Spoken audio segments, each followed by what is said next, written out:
Welcome to Blizzard Fire. We hope this video helps fire up your solution.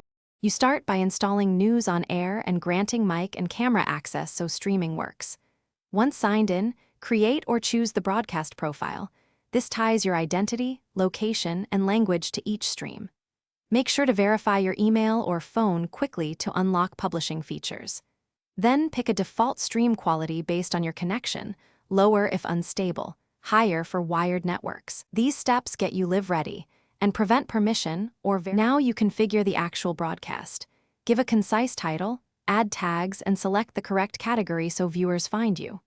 Next, choose camera and microphone sources, set bitrate according to upload speed, and enable a backup stream if the app supports it.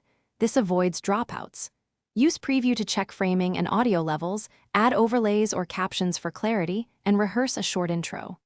When everything looks right, press Go Live and monitor real-time stats for stability. To finish, stop the stream and save the recording so you can publish or schedule the replay. This preserves content for later viewing.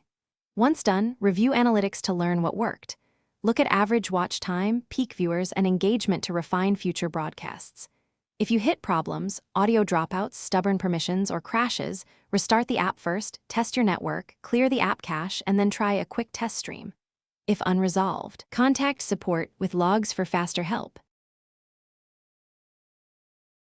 Thanks for watching. If you found this helpful, don't forget to like and subscribe.